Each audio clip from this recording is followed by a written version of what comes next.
अस्सलाम वालेकुम students, today we are going toward our next topic.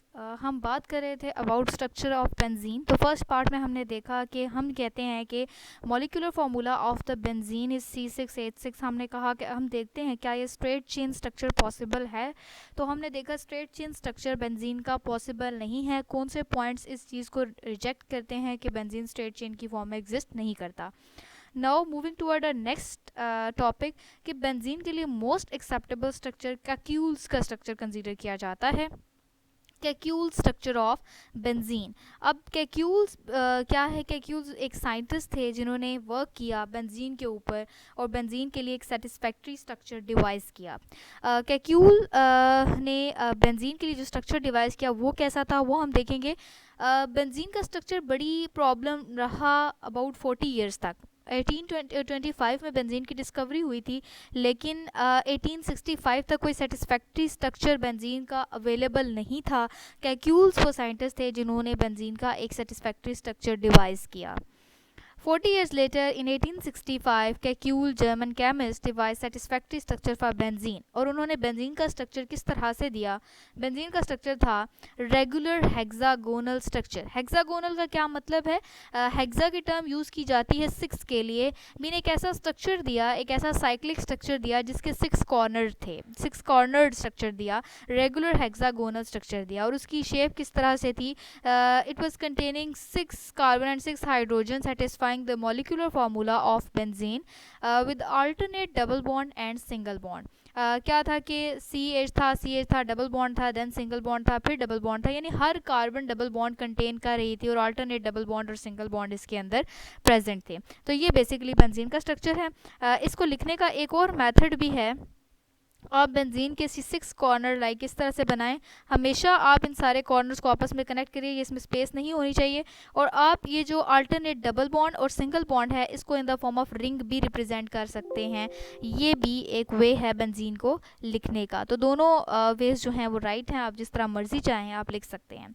अब क्वेश्चन ये आया कि कैक्यूल्स ने ये स्ट्रक्चर तो बता दिया कि ये कुछ इस तरह से होता है। अब हमने ये देखना है कि कौन से पॉइंट इस स्ट्रक्चर को सपोर्ट करते हैं, कौन से पॉइंट्स थे जिन्होंने ये साबित किया कि ये स्ट्रक्चर बिल्कुल ठीक है। स्ट्रेट चेन की हमने स्ट्रक्चर में देखा था कि कुछ पॉइंट्स जो थे वो उसको रिजेक्ट कर रहे थे कि स्ट्रेट चेन स्ट्रक्चर पॉसिबल नहीं है। तो बेंजीन के इस स्ट्रक्चर को एक्सेप्ट करने में कौन से पॉइंट थे? तो हम मेजर 2 क्लासेस पढ़ेंगे। हम मेजर 2 क्लासेस में क्या पढ़ेंगे? एक तो वो पॉइंट्स होंगे जिसमें रेगुलर हेक्सागोनल स्ट्रक्चर को जो सपोर्ट कर रहे होंगे कि ये सारे का सारा रेगुलर हेक्सागोनल स्ट्रक्चर है। और दूसरे वो पॉइंट्स होंगे जो ये बता रहे होंगे कि ये alternate double bond single bond contain कर रहा है। तो इसके लिए हम मूव करते हैं next. Supporting points for regular hexagonal structure क्या थे? रेगुलर हेक्सागोनल स्ट्रक्चर को जो सपोर्टिंग पॉइंट थे उसमें आ जाता है सबसे पहले benzene gives only one mono substituted product. Benzene क्या है कि बेंजीन सिर्फ और सिर्फ एक जो है वो मोनो सब्सटीट्यूटेड प्रोडक्ट देती है। इसका मतलब यह है कि यानी कि अगर एक बेंजीन है उसमें आपने एक सब्सटीट्यूएंट ऐड किया, सपोज एक्स, जब आप ये ऐड करेंगे तो ये सारी की सारी इसकी 6 की 6 पोजीशन आइडेंटिकल होंगी। किसी भी पोजीशन पे जाके एक्स लग जाए तो वो हमेशा क्या होगा, वो 1 पोजीशन ही उसकी होगी। तो हम ये कह सकते हैं 1 पोजीशन, 2, 3, 4, 5, 6, ये सारी की सारी जो पोजीशंस हैं दीज आर आइडेंटिकल पोजीशन। अगर यहाँ पे है तो तब भी ये 1 है, अगर यहाँ पे सब्सटीट्यूएंट एक अटैच है तब भी ये पोजीशन 1 पे है, अगर यहाँ पे अटैच है तब भी 1 पोजीशन पे है। तो ये जो रेगुलर हेक्सागोनल स्ट्रक्चर था ये मोनो सब्सटीट्यूटेड प्रोडक्ट देता है। तो ये पॉइंट जो था इसको सपोर्ट करता था। Benzene gives only 1 mono substituted product. और ये स्ट्रक्चर हमें बताता है कि ये वाकई 1 मोनो सब्सटीट्यूटेड प्रोडक्ट देता है। ये इस पॉइंट को ये पॉइंट सपोर्ट करता था रेगुलर हेक्सागोनल स्ट्रक्चर को। सेकेंड पॉइंट क्या था? Benzene gives only 3 di substituted product. जब हमने नॉमेनक्लेचर स्टडी की थी तो हमने कहा था कि जब एक सब्सटीट्यूएंट अटैच हो जाता है और जब दूसरा इसके अंदर ऐड होता है तो दूसरे के लिए 3 पोजीशंस अवेलेबल होती हैं। और हमने वहाँ पर डिफाइन किया था there were ortho, meta and para. Ortho क्या पोजीशन थी? 1 और 2 थी। मेटा पोजीशन थी 1, 3 और पैरा थी 1, 4 पोजीशन। लेट्स सी कि कैसे होगा ये स्ट्रक्चर। कुछ इस तरह से आ जाता है यहाँ पे कि सपोज यहाँ पे एक मोनो सब्सटीट्यूटेड बेंजीन मौजूद है ऑलरेडी लाइक दिस, और आप ऐड कर रहे हैं सेकंड सब्सटीट्यूएंट जिसे मैं y से रिप्रेजेंट कर रही हूँ। तो ये कौन कौन सी 3 प्रोडक्ट दे सकता है? ये कौन कौन सी 3 देगा? एक तो x यहाँ पे और y यहाँ पे अटैच हो जाए, एक ये पॉसिबिलिटी है। दूसरी पॉसिबिलिटी है एक x यहाँ पे अटैच हो जाए, एक यहाँ पे अटैच हो जाए। तीसरी पॉसिबिलिटी है x यहाँ पे और एक y यहाँ पे। और अगर मैं देखूँ तो ये 1 2 position, this is ortho, this is Meta and this is para position. और ऑलरेडी मैं एक्सप्लेन कर चुकी हूँ, क्योंकि ये सिमेट्रिकल स्ट्रक्चर है। अगर यही वाला y instead of right side अगर ये लेफ्ट साइड पे अटैच हो तो तब भी ये 1 2 पोजीशन होगी, और अगर ये 1 3 पोजीशन इस साइड पे अटैच हो तब भी ये 1 3 पोजीशन होगी, और अगर ये 1 4 पोजीशन तो सेम रहेगी, ये इन केस ऑफ पैरा। तो ये 2 पॉइंट सपोर्ट करते थे regular hexagonal structure of benzene को। इसके बाद हम देखते हैं कि alternate supporting points for 3 double bonds alternating with 3 single bonds. अब कौन से जो पॉइंट्स थे, कौन से रिएक्शंस थे जिन्होंने ये बताया कि वाकई बेंजीन में 3 सिंगल बॉन्ड 3 डबल बॉन्ड के साथ अल्टरनेट हो रहे हैं, जो केक्यूल ने डिवाइस किया है। तो सबसे पहला जो पॉइंट आता था वो ये आता था, benzene adds 3 hydrogen molecule in presence of catalyst. क्या होता है कि जब भी बेंजीन की हाइड्रोजनेशन की जाती है, यानी बेंजीन है सपोज लाइक दिस, और इसमें H2 ऐड किया जाता है in the presence of catalyst. Catalyst की प्रेजेंस में जब भी इसके अंदर बेंजीन के अंदर ऐड किया जाता है हाइड्रोजन को, तो हाइड्रोजन के बेसिकली कितने मॉलिक्यूल ऐड होते हैं, 3 मॉलिक्यूल्स ऐड होते हैं। और वो किस तरह से ऐड होते हैं, और 3 मॉलिक्यूल्स ऐड करके ये कन्वर्ट हो जाता है साइक्लोहेक्सेन में, मीन इसके अब डबल बॉन्ड ख़त्म हो जाते हैं। अब ये किस तरह से सपोर्ट हुआ, अगर आप इसकी अरेंजमेंट ओपन करके लिखिए बेंजीन की, CH डबल बॉन्ड ठहर जाइए इसको, अगर मैं इसको ओपन करके लिखूं तो ये यूँ है, पहले मैं 6 के 6 कार्बन लगा लेती हूँ, यूँ CH CH CH, ठीक है, double bond single bond double bond. अब क्या है कि जो ही हम हाइड्रोजन ऐड करेंगे, अब जो ही हमने इस बेंजीन को कन्वर्ट करना है साइक्लोहेक्सेन में, तो हमने क्या करना है, ये डबल बॉन्ड ब्रेक करने हैं। ये साइकिल रिमूव करने के लिए हमें डबल बॉन्ड ब्रेक करने पड़ेंगे, और डबल बॉन्ड कब ब्रेक होंगे, जब हाइड्रोजन ऐड होंगे। तो 3 मॉलिक्यूल ऑफ हाइड्रोजन का क्या मतलब है, 6 हाइड्रोजन ऐड हो रहे हैं। और वो किस तरह से ऐड हो रहे हैं, एक हाइड्रोजन यहाँ पे ऐड होगा, ये हाइड्रोजन ऐड होगा, डबल बॉन्ड कन्वर्ट हो जाएगा सिंगल बॉन्ड में, 2 ये हो गए। इसी तरह एक और यहाँ पे ऐड होगा, एक यहाँ पे हाइड्रोजन ऐड होगा, तो ये 2 हाइड्रोजन ऐड हो गए, डबल बॉन्ड सिंगल बॉन्ड में कन्वर्ट हो गया। इसी तरह से यहाँ पे भी एक हाइड्रोजन यहाँ पे ऐड होगा और दूसरा हाइड्रोजन यहाँ पे ऐड होगा, तो ये भी डबल बॉन्ड सिंगल बॉन्ड में कन्वर्ट हो जाएगा। The addition of 3 molecules of hydrogen indicate that hydrogen is adding to break 3 double bonds, यानी कि हाइड्रोजन ऐड कर रहा है 3 डबल बॉन्ड को ब्रेक करने के लिए। इसका मतलब ये है कि बेंजीन के स्ट्रक्चर के अंदर 3 डबल बॉन्ड प्रेजेंट हैं, और ये जब ब्रेक करेंगे डबल बॉन्ड तो यहाँ पे सिंगल बॉन्ड में कन्वर्ट हो जाएंगे। और इसका स्ट्रक्चर क्या होगा, इस पॉइंट पे CH2 होगा, इस पॉइंट पे CH2 होगा। मैंने बताया था जब ये बेंड क्रिएट करते हैं तो बेंड के ऊपर प्रेजेंस ऑफ कार्बन को इंडिकेट करता है। तो CH2 CH2 CH2 CH2 CH2 CH2, this is cyclohexane.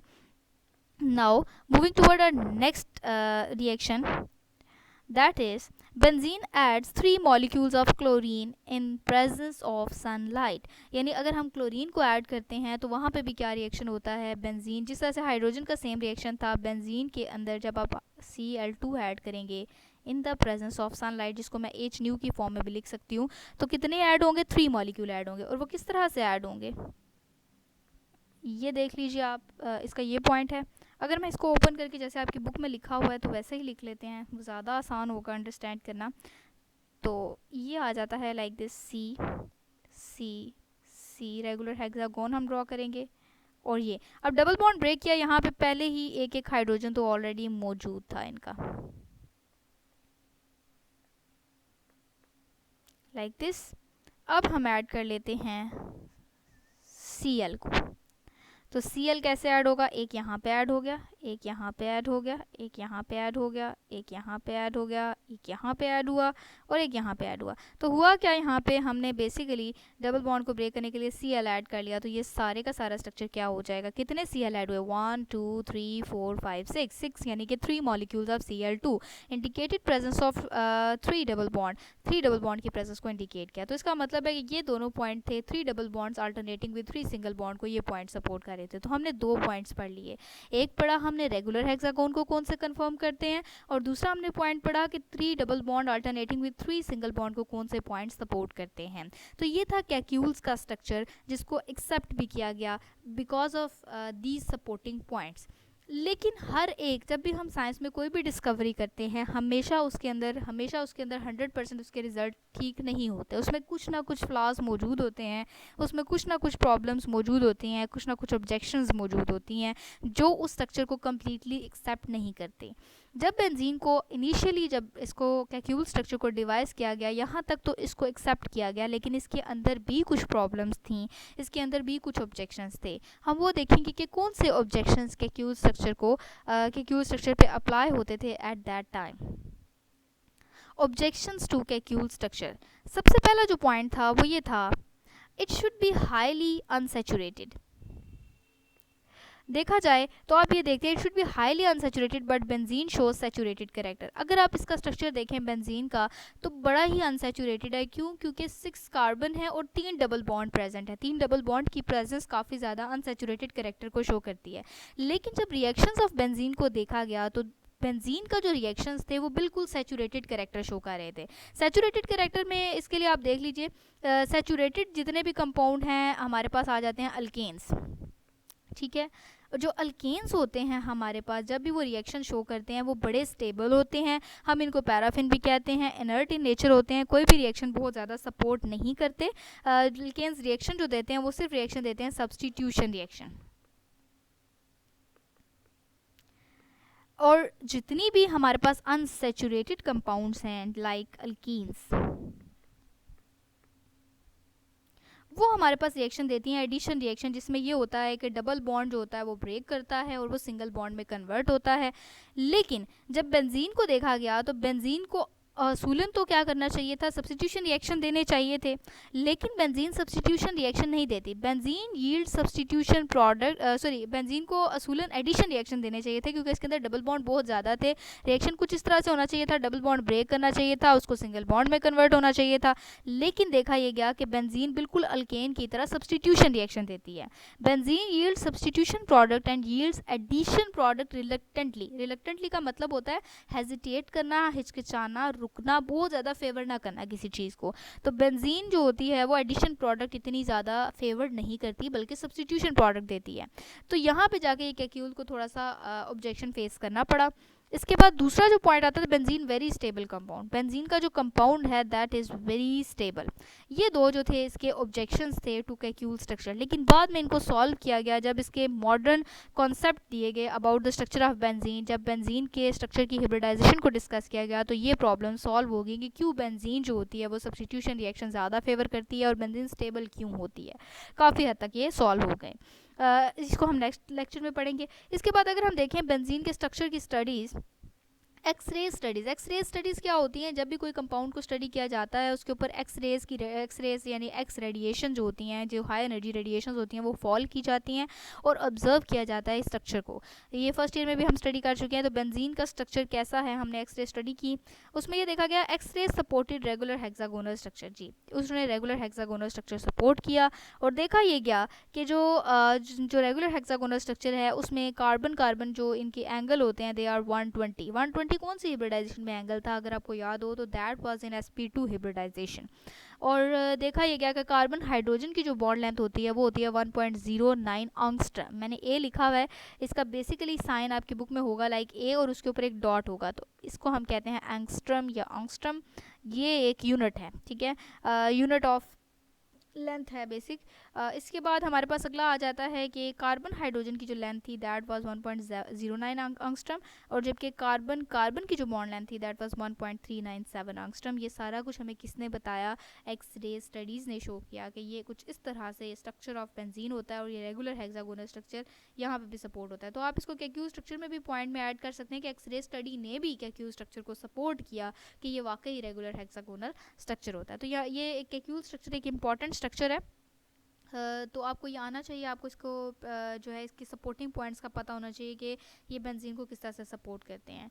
तो स्टूडेंट्स अपना ख्याल रखिएगा और इन चीज़ों को प्रैक्टिस कीजिएगा। अल्लाह हाफिज़।